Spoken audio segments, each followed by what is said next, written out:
Dear Greek brothers and sisters, thank you for the invitation. I'm very proud to be here. And thank you, organizers, especially very much for this very well organized conference. So I titled my presentation "To Remember or to Forget the So-Called Difficult Past, a View from Yerevan." Okay.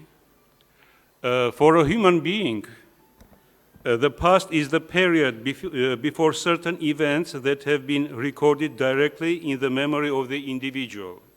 To be a member of any human community is to situate oneself with regard to one's past, if only by rejecting it. The past is therefore a permanent dimension of human consciousness, an inevitable component of the institutions, values, and other patterns of human society. Although the past and present tenses differ grammatically, the past and the present are not separate independent units. For the greater part of history, we deal with societies and communities for which the past is essentially the pattern of the present. Of course, total domination by the past would exclude all legitimate changes and innovations, and it is improbable that there is any human society that would recognize no innovation. When social change accelerates or transforms society beyond a certain point, the past must cease to be the pattern of the present and can, at best, become the model for it. The introduction of a society's past to its new members functions as a component of their inclusion in the society and is a significant part of the efforts of that society. Our perceptions of the past are reflections of personal social experience. Just as the present, the past is also part of social reality and, far from being thoroughly objective, nevertheless is greater than our subjectivity and is usually shared by others as well. Recollecting of the past is an active, constructive process and not a simple matter of retrieving information. The act of remembrance is to place a part of the past in the service of the conceptions and needs of the present. Memory, and historical memory in particular, is one of the fundamental features defining the edges of ethnic community, nation, and national identity. Among the rituals, customs, and common myths, shared historical memories and traditions are a means of tying together the members of a nation and determining their relations and actions. Memories and the understanding of their communal past or pasts form the ethno-history of a nation or ethnic community. It is multi-layered and contested, which implies a continuous process of reinterpretation of national identities. Every generation contributes its own interpretation of national identity, and for that reason, national identity is never fixed or static. It is always being reconstructed in response to new needs, interests, and perceptions, although within certain limits. After Armenians gaining independence, September 1991, since the very first years of the Third Republic, many have offered friendly advice to Armenians to forget and to cast aside the heavy burden of the past in order to move on. Those giving the advice include our immediate neighbors as well as Western politicians of different levels. It is noteworthy that back in April 1909, immediately after the massacres in Adana, which became known as Adana Holocaust, a Turkish official examining, I am quoting, examining the situation, so-called, in an affected area gave the following advice to an Armenian woman who had lost her family, I am quoting, "The dead will not rise, woman. Find consolation in your remaining children. It came as a bad wind and that went away after causing destruction. You should forget the past. Before the catastrophe, we were like brother and sister. Forget what happened. We will live again like brother and sister from now on." End of the quote. To this, the woman replied, I am quoting, the past is my murdered child. my slaughtered husband, and my kidnapped daughters.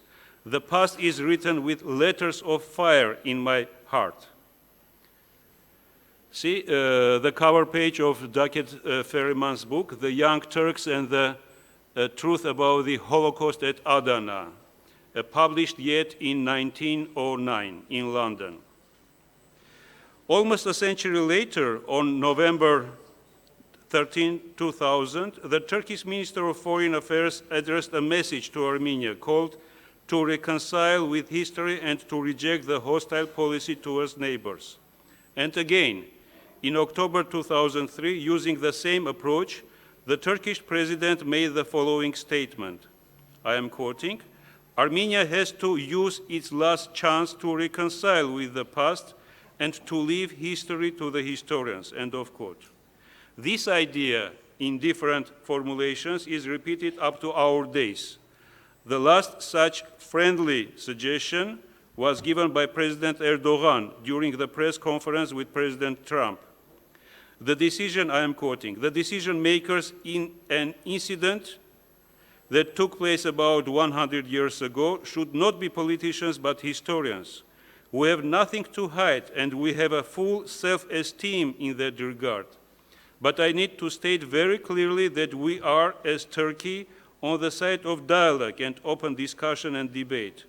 And we have voiced our proposals to the Armenian party to open the archives reciprocally and establish a history commission. Meanwhile, Armenian side's approach is that the 1915 Armenian genocide is a historical fact, and setting up a commission of historians is just a distortion of history.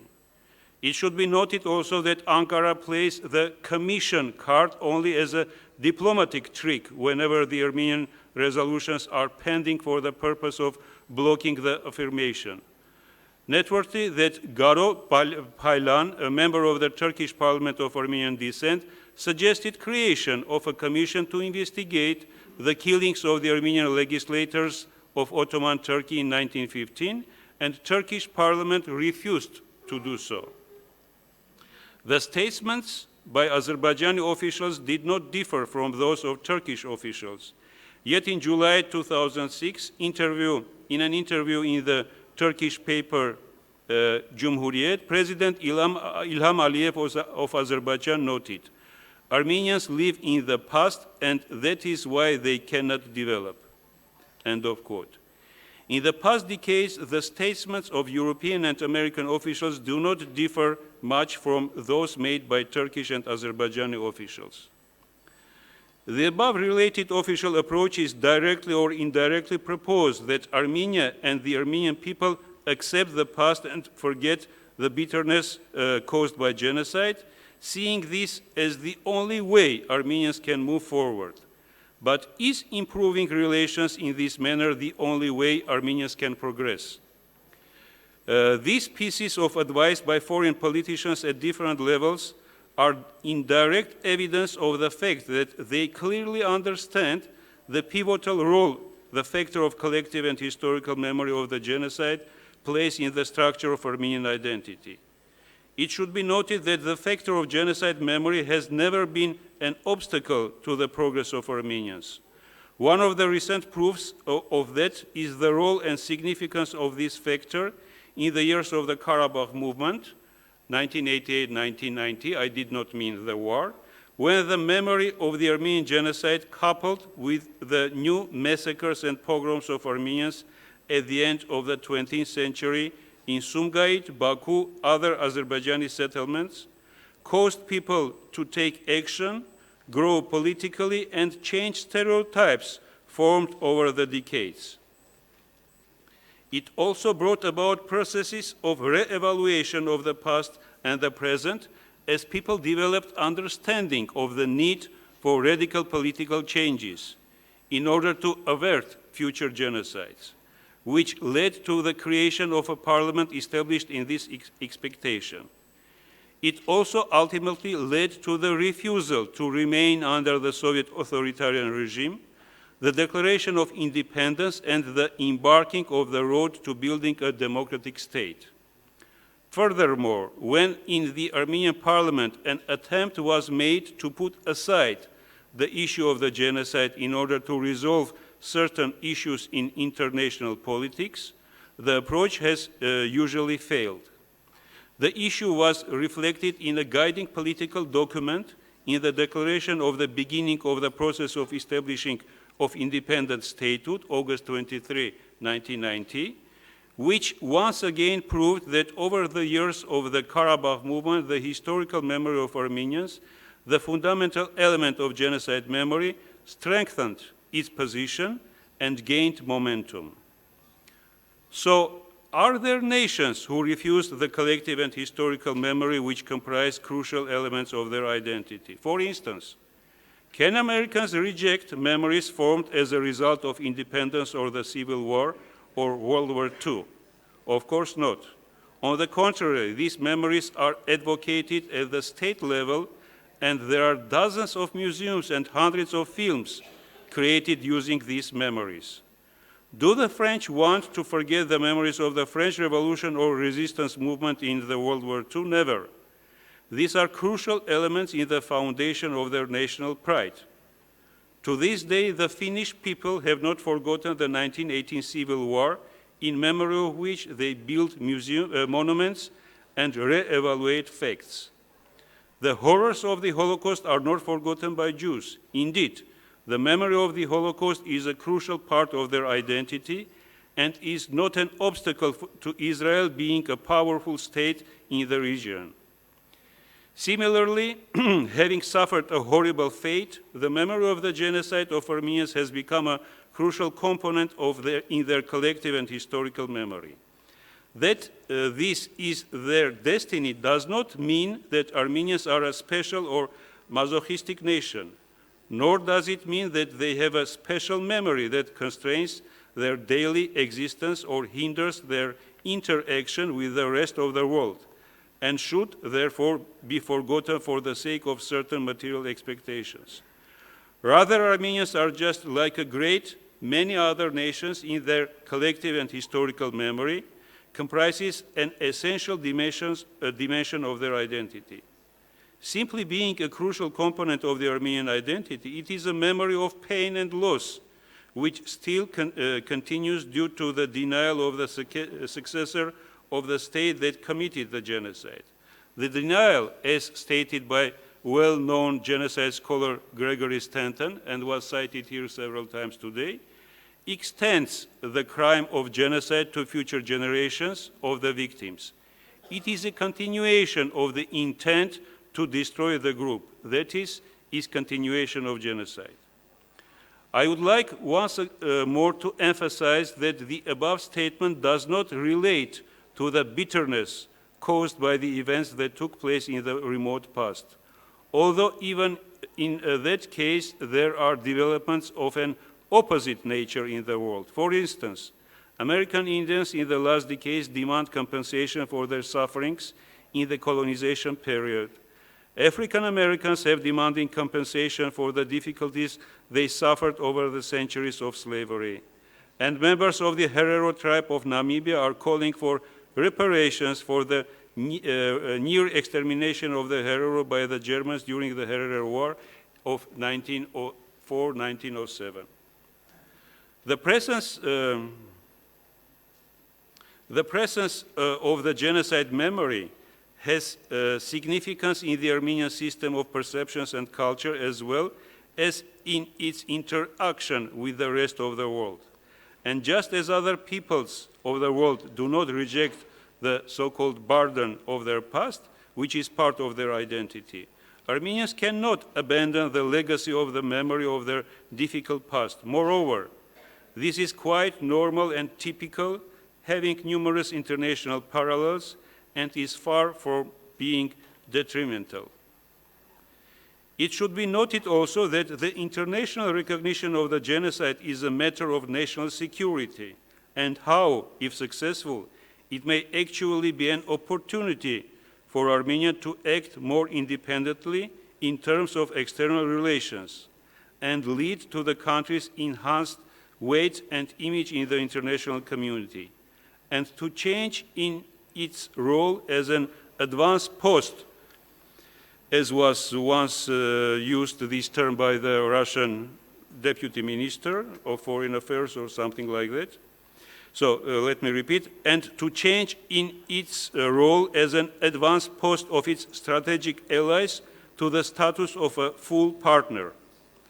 Ultimately, it should not be forget that Armenia's role in the international arena is conditioned by only two crucial factors, the genocide and the Nagorno-Karabakh problem.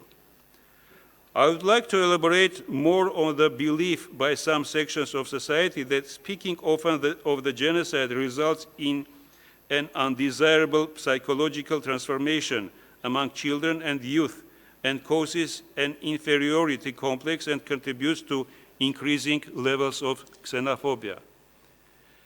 An important aspect of this issue is the fact that when speaking of the genocide, emphasis on the mass extermination of Armenians in Western historical Armenia and Armenian inhabited areas of the Ottoman Empire, the inhuman sufferings of deported Armenians in the deserts of Deir Zor, and the fact of the helplessness of people doomed to be gradually annihilated can hardly be avoided. Due to this emphasis, certain members of society believe that the Armenians were slaughtered like sheep and showed almost no resistance. Here is the map of the genocide that took place in 1915-1923.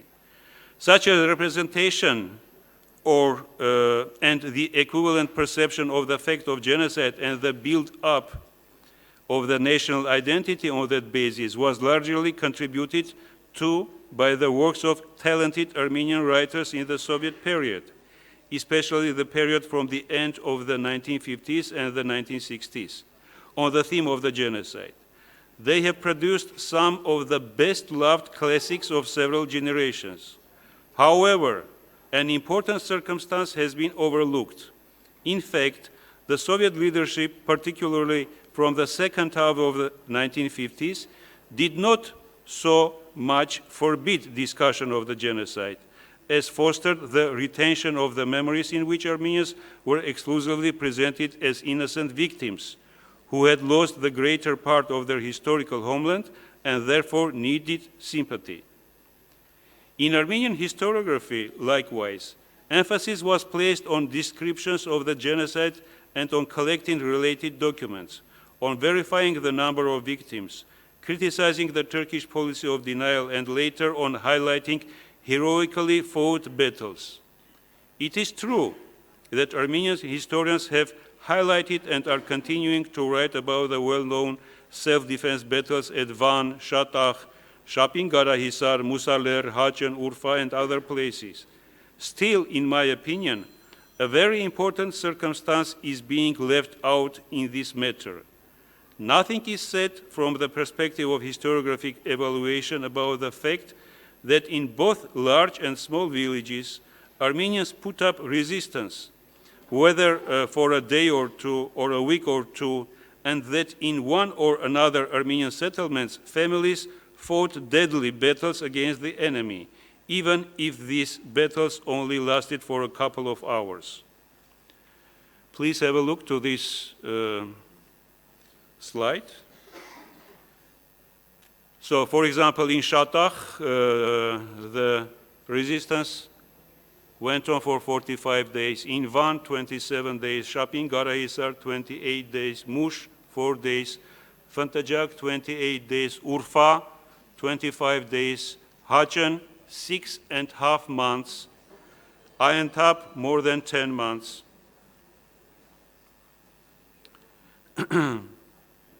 Once again, note that such episodes have been described as separate facts, yet there have been no attempts at generalization or at presenting them as a qualitative phenomenon to indicate that in many instances, which is measurable, Armenians did not docilely wait to be slaughtered. I have difficulty explaining the reasons why the issue is not analyzed from this standpoint. I do not exclude the possibility that, among other things, not least important is the fact that for decades only historians for whom facts are often identified with documents, have engaged in the study of the genocide issues, whereas most of the materials referred to by myself do not belong to that category. Furthermore, I do not exclude that the possibility that due to force of habit or due to some form of political reckoning, invaluable historical works on the genocide, Armenian researchers have in many cases presented the phenomenon of genocide in light of only the factor of victims. Whatever the case, I would like to mention in this regard that whereas the memory of the Armenian genocide victims is observed on the day of the mass arrest of the Armenian intelligentsia in Constantinople and the beginning of deportation, Holocaust Commemoration Day, after long debate, was chosen to be remembered on the 27th of Jewish month of Nisan. Officially, it is called, nearly formulating, Holocaust Martyrs and Heroes Remembrance Day. One way or other, Holocaust Remembrance Day, as distinct from Armenia's case, relates to a considerable extent to the idea of struggle and fight. Reflecting again on the Jewish experience, let me note that the official name of their Genocide Museum, Yad Vashem, the Holocaust Martyrs and Heroes Remembrance Authority, by itself points to the intent and aim of the museum, which is to strengthen or shape the elements of a certain type of identity. The foreign policy of the Republic of Armenia to some extent is aimed at the Turkish policy of denial. In addition to political discourse, such questioning of the issue is important because only the elimination of the denial policy will allow the issue of the genocide to be transferred from an ethnic to an ideological dimension, to view it as a result of the workings of a criminal ideology. It should also be noted that somehow or other, it is the denial policy itself that results in the 300-year endurance of the stereotype of eternal foe and friend, and the maintenance of its active political role and influence.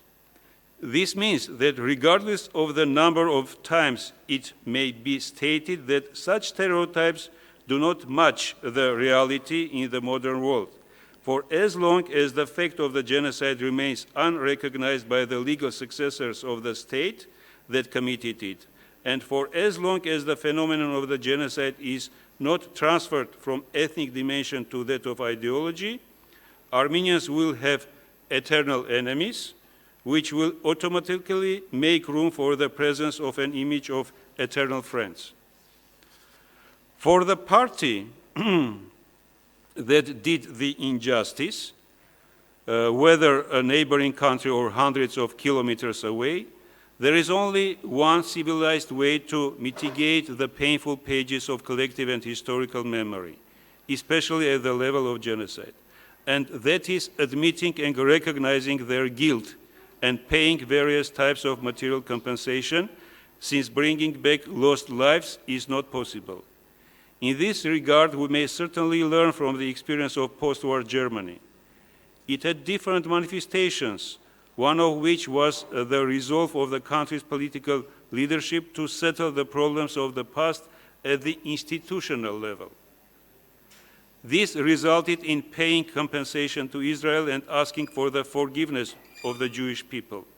Second was the construction of Germany and the Germans as a moral nation, distinct from the generation of the 1950s, with new characteristics and a generation ready to draw more radical lessons from the past.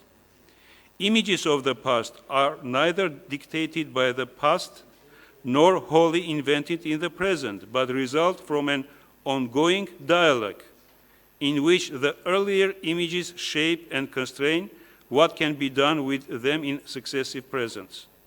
During the decades following World War II, humanity witnessed the change of German identity through critical discussions and re-evaluation of German collective and historical memory. What happens when society is not obliged to confront its recent past? What happens when truth commissions or condemnation of war crimes are not there?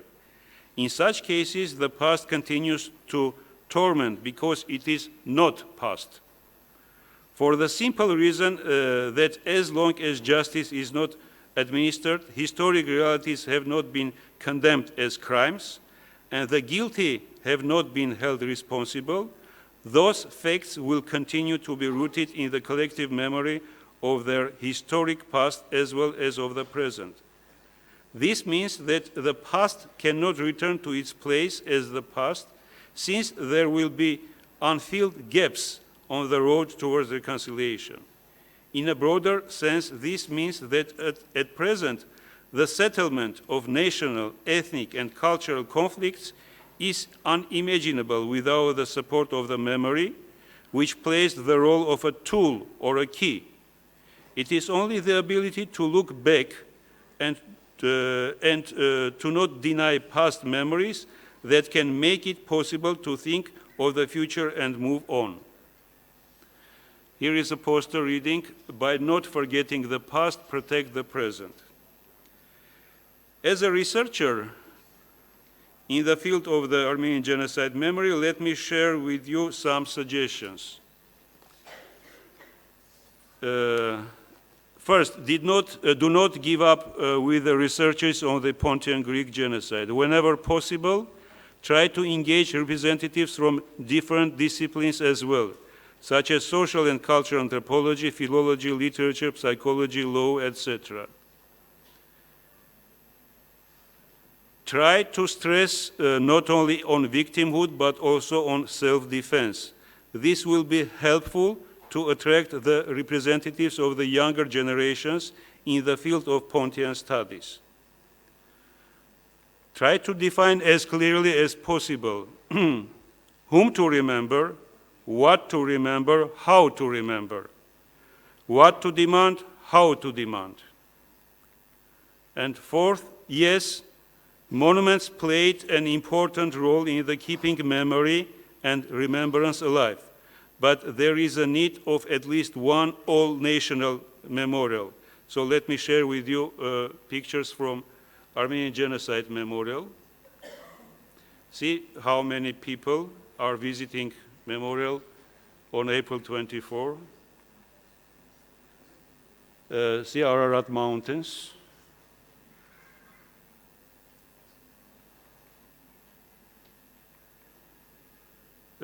People of different ages.